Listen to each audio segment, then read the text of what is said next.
So hello students, this video is for class 3 SST by Jeevanpreet Kaur. So we are going to discuss the half chapter of chapter number 2. So we have already discussed in the previous video, we have already discussed the what is pollution and its types. तो हम लोगों ने previous video में सिर्फ 2 types को discuss किया था. इस वीडियो में हम 2 टाइप्स को और डिस्कस करेंगे. उन 2 टाइप्स हमने एयर और वाटर को डिस्कस किया था. सॉइल और नॉइज़ इस वीडियो में हम लोग डिस्कस करने वाले हैं. उन दोनों को डिस्कस करने से पहले मैं एयर और वाटर का एक छोटा सा ब्रीफ में आप लोगों को बताना चाहूँगी. अगर बाई चांस जिसने भी पुरानी वीडियो स्किप की है या वो अभी ऐड हुआ है तो मैं उनको बताना चाहूँगी एयर और वाटर के बारे में एक small introduction. Air surrounded by us, हम लोग के आसपास जो भी सारी चीज़ें हैं वो एयर है. मतलब हम एयर को छू तो नहीं सकते लेकिन उसे महसूस कर सकते हैं. कुछ चीज़ों से एयर डर्टी हो जाती है और उससे क्या होता है, एयर पोल्यूशन होता है. अब वो कैसे होता है, हम लोग जब पत्तियाँ जलाते हैं, प्लास्टिक जलाते हैं, कूड़ा करकट कुछ लोग जला देते हैं, उससे निकलने वाले धुएँ को हम लोग क्या कहते हैं, एयर पोल्यूशन कहते हैं. और स्मोकिंग, कुछ लोग स्मोकिंग करते हैं तो उससे निकलने वाले धुएँ को, जो धुआं बाइक्स और कार से निकलता है जब वो कार चलती है, आप लोगों ने देखा होगा कि कुछ कार से धुआं निकलता है तो उससे क्या होता है, ये सब एयर पोल्यूशंस के सिम्टम्स हैं, कॉजेज़ हैं. तो हम लोग इनको कैसे रोक सकते हैं, हम लोग बस इनको नॉर्मली ऐसे रोक सकते हैं कि हम लोग काफ़ी ट्रीज़ को ग्रो करें और शॉर्टर जगह पे, अगर शॉर्टर डिस्टेंस है तो हम लोग बाइक की जगह बाईसाइकिल्स का यूज़ करें. और हमें वो सब नहीं जलाना चाहिए, ना पटाखे जलाने चाहिए, ना गार्बेज जलाना चाहिए, ना प्लास्टिक जलाना चाहिए. तो इन सब चीज़ों से हम लोग एयर को पल्यूट होने से रोक सकते हैं. Okay students, so in small small about water pollution. तो वाटर हमारे जो है डेली लाइफ में बहुत यूज़फुल होता है, आप सभी के लिए यूज़फुल होता है और बहुत ही ज़्यादा इम्पॉर्टेंट. हम लोग वाटर के बिना तो सर्वाइव ही नहीं कर पाते हैं. अगर वही पल्यूट होने लग जाता है तो हम लोग कैसे सर्वाइव कर पाएंगे. तो उसके कॉजेस जो होते हैं यही सब होते हैं कि हमें जो है, जैसे कुछ गांव के लोग होते हैं या कुछ ऐसे लोग होते हैं जो कि अपने जानवरों को नदियों में नहलाने जाते हैं, अपने कपड़े नदियों में धोने जाते हैं और अपने बर्तन नदियों में धोने जाते हैं. और क्या कहते हैं कि फैक्ट्री का जो वेस्टेज होता है, जो फैक्ट्री की सारी चीज़ें होती है, गंदगी, वो लोग भी कुछ जाके नदियों में बहा देते हैं. और कुछ लोग तो ऐसा भी करते हैं कि जैसे किसी एनिमल की डेथ हो जाती है तो वो नदियों में ही जाके बहा आते हैं. तो इन सब से क्या होता है, वाटर पोल्यूशन होता है. तो हम लोग इन्हें कैसे रोक सकते हैं, जैसे ही हम लोग कॉजेज़ करते हैं वैसे ही हम लोग उन्हें कंट्रोल भी कर सकते हैं. अगर वो कॉजेज़ होंगे ही नहीं तो ऑटोमेटिक जो है वो हमारा रुक जाएगा, हमारा पल्यूट नहीं होगा, चाहे वो एयर हो, वाटर हो, सॉइल हो और या नॉइज़ हो. Okay, so we are going to discuss the soil pollution. Soil pollution occur when the soil get spoiled and unsuitable for growing crops. Soil pollution decrease the production of crops. Also, eating fruits, vegetable and grain grown in polluted soil may be causes various diseases such as stomach infection. So soil pollutions वो pollutions होते हैं जैसे कि farmers जो हैं वो हमारे soil को गेन करते हैं, हमारे सॉइल को उगाते हैं. तो अगर उन्होंने अपनी सॉइल को बचाने के लिए ज़्यादा हार्मफुल चीज़ें डाल दी सॉइल को वो करने में, तो उससे क्या हो जाता है कि हमारी सॉइल जो होती है डैमेज हो जाती है और उनका जो ग्रोथ है वो रुक जाता है, डिक्रीज़ होने लगता है, वो फिर आगे बढ़ता नहीं है. तो कुछ ऐसी चीज़ों से हमारी सॉइल पल्यूट हो जाती है. तो आइए देखें इसके कॉजेज़ क्या क्या हैं. तो सॉइल में अगर हम वही पल्यूटेड सॉइल खा लेते हैं, जैसे कि वेजिटेबल, फ्रूट्स, ये सब तो उग के आते हैं, और अगर हम वही पल्यूटेड सॉइल खा लेते हैं तो हमको क्या हो जाता है, स्टमक इन्फेक्शन हो जाता है और कभी कभी फूड पॉइजनिंग भी इसे कहते हैं. So, causes of soil pollution: throwing waste in public place like road and park. Soil pollution कैसे कैसे होता है, वेस्टेज को पब्लिक प्लेस में फेंकना, जैसे कि रोड और पार्क में। आप लोग को मैंने एक छोटा सा आप लोग की इसमें पिक्चर टाइप की बनी है। ये मैंने आप लोग को बोला था कि इसमें से जो भी पल्यूट हो रहा है और कौन सा जो पल्यूट नहीं हो रहा है उसमें आप टिक करेंगे, और जो पल्यूट कर रहा है उसमें आप क्रॉस करेंगे। तो आप देख सकते हैं कि ये बच्चा आइसक्रीम खा के उसी में फेंक दे रहा है। तो ये क्या कर रहा है स्टूडेंट्स? ये सॉइल पोल्यूशन कर रहा है।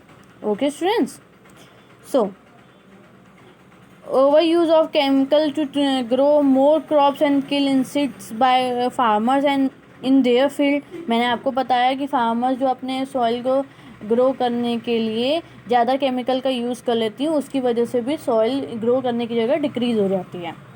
Improper dumping of factory and hospital waste, मतलब इम्प्रॉपर वे में जो है हॉस्पिटल्स और फैक्ट्री के वेस्टेज को रखना। Usage of plastic and polythene bags, plastic और पॉलीथीन बैग्स का यूज़ करना। आप लोग को याद होगा या आप लोगों ने देखा होगा कि आप थोड़े समय पहले ये सब प्लास्टिक वास्टिक बंद हो गई थी, गवर्नमेंट ने बंद करवा दिया था कि इससे बहुत सॉइल पोल्यूशन हो रहा है और इससे बहुत पोल्यूशन भी हो रहा है, क्योंकि प्लास्टिक को जलाने से एयर पोल्यूशन होता है, और अगर नहीं जलाते हैं उसको इन प्रॉपर वे में रखते हैं और उनका यूज़ करते हैं तो उससे क्या होता है? सॉइल पोल्यूशन होता है। तो इसलिए गवर्नमेंट ने इसे बंद कर दिया था, लेकिन फिर से वो चालू हो गया है। लेकिन हमें उन चीज़ का यूज़ नहीं करना चाहिए। जैसे कि मैंने पहले भी बताया है कि अगर हम लोग कॉजेज़ करेंगे ही नहीं तो हमको कंट्रोल करने की ज़रूरत ही नहीं पड़ेगी, लेकिन ऐसे हो जाता है। लेकिन अब हम इसका वेजेस देखेंगे कि हम इसे कैसे कंट्रोल कर सकते हैं। Dump all household, hospital and factory waste in proper and hygiene manner. Use cloth, water और jute bag instead of plastic bags. तो हम लोग जो डंप करके रखते हैं सारी चीज़ें, जो हाउस होल्ड की कूड़ा कटकट होता है, हॉस्पिटल का, फैक्ट्री का, जो इन प्रॉपर वे में हम लोग रखते हैं, उससे हाइजीन हो जाता है, हाइजीन मैनर्स होता है वो। तो उन्हें हमको प्रॉपर वे में रखना चाहिए, ऐसे नहीं रखना चाहिए। यूज़ ऑफ मतलब हम लोग को क्लोथ और जो घर के बने हुए झोले उन सब का यूज़ करना चाहिए, क्लोथ्स वाले झोलों का, ताकि हम लोग प्लास्टिक को अवॉइड कर सकें। So the last is noise pollution. So noise is a sound which is displeasing to our ears. High level of noise causes noise pollution. Noise pollution can causes temporary and permanent loss of hearing.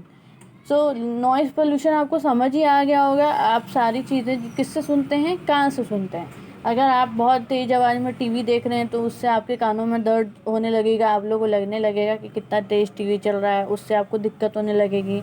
अगर बाहर किसी के यहाँ शादी है और बहुत तेज़ी वाला डीजे बज रहा है तो उससे भी आप लोग को दिक्कत होने लगेगी। तो नॉइज़ पोल्यूशन इन्हीं चीज़ों से होता है कि high level of noise causes noise pollution. High level of noise मतलब हाई लेवल ऑफ शोर को हम लोग क्या कहते हैं? Noise pollution.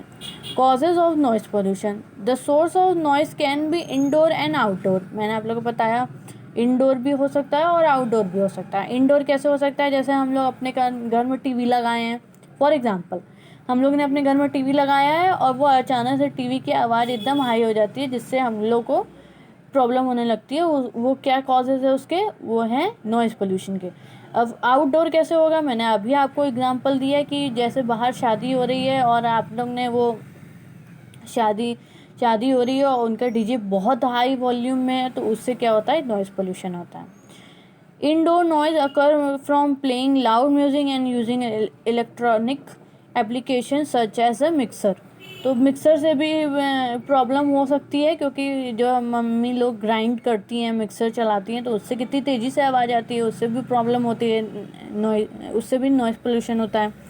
Horns of vehicle is an example of outdoor noise.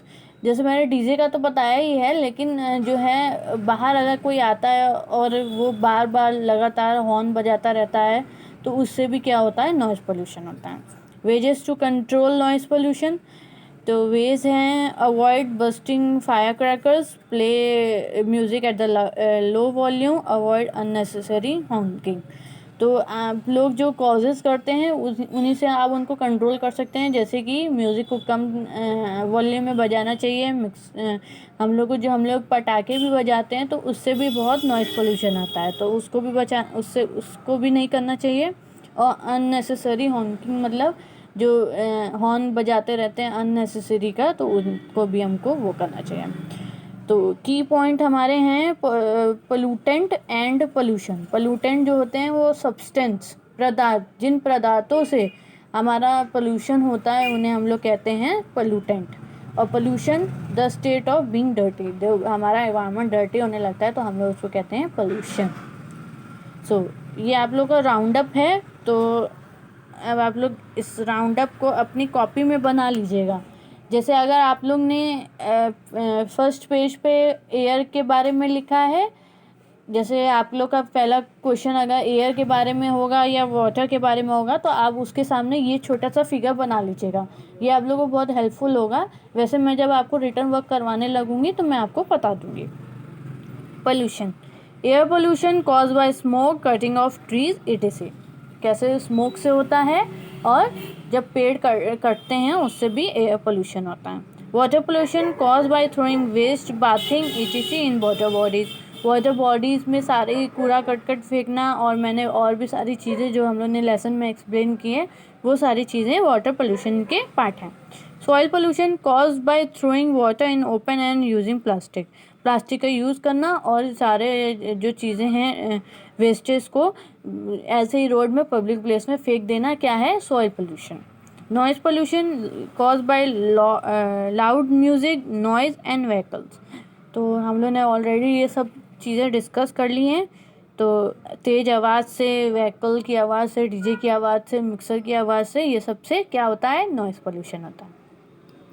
तो हम लोग ने ये सारा डिस्कस कर लिया है। आज इस वीडियो में आप लोग का चैप्टर नंबर 2 कंप्लीट हो जाता है। फिर इसके बाद हम लोग इसका रिटर्न वर्क करेंगे। Okay students, thank you.